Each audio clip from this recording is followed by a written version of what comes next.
Airless paint sprayers paint or stain large surfaces faster than a brush or a roller.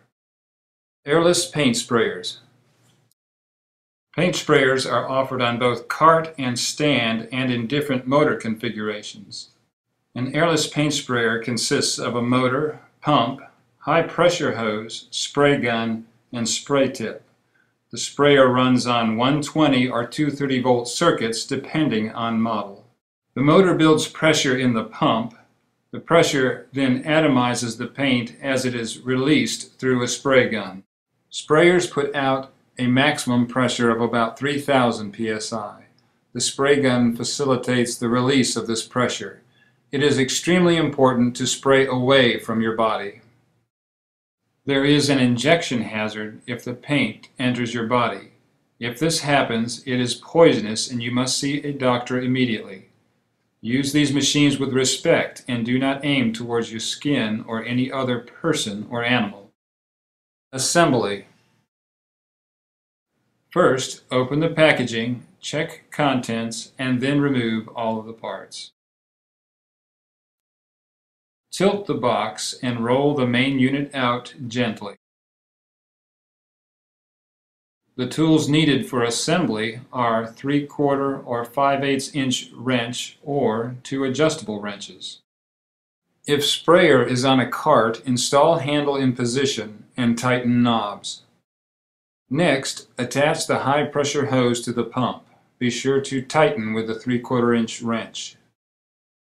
Attach the spray gun to the high-pressure hose. Check that all fittings are secure.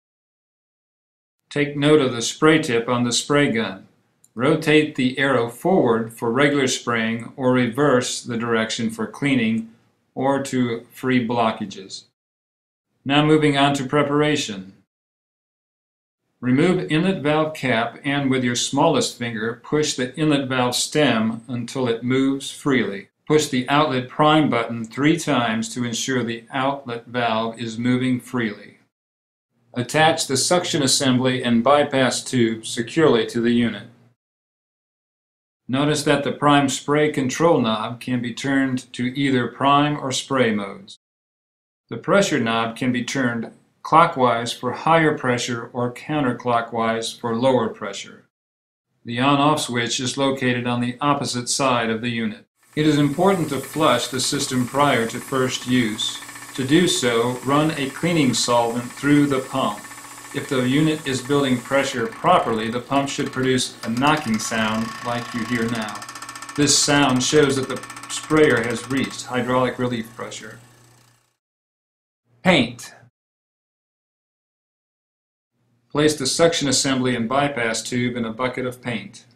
You will see paint come up the suction tube and out the bypass tube. Once the bubbles in the bucket stop, you will know the pump has primed and you can turn the sprayer to spray mode.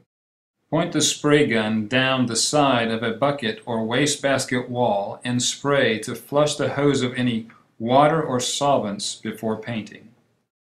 Be sure to keep the spray gun aimed directly at the object being sprayed. If you flip your wrist, uneven results will occur. For best results, make smooth, fluid strokes. When finished painting, turn the trigger lock to the locked position. Cleanup. With the unit in prime mode, turn the unit on and tilt back. Do this until paint is no longer being pulled into the suction assembly. Quickly transfer the suction and bypass tube from the paint bucket to a water bucket to purge the paint from the unit. It is important to not let the water circulate in prime mode for more than 15 minutes as it could damage the pump. While the unit is circulating, wipe off the exterior of the 2 tubes. Turn the pressure down to reduce splashing. Change from prime to spray mode and spray down the wall of the paint bucket for about 1 minute until water starts to leave the spray gun. Now to fully rinse the pump, spray the gun into the water bucket. To ensure that the unit has been flushed well, run clean water through the unit once more. If you're going to store the pump for long term, consider using Campbell-Hausfeld pump protector to circulate through and keep in your system. Remove the high-pressure hose from the unit and drain. The hose can then be reassembled or stored off the unit.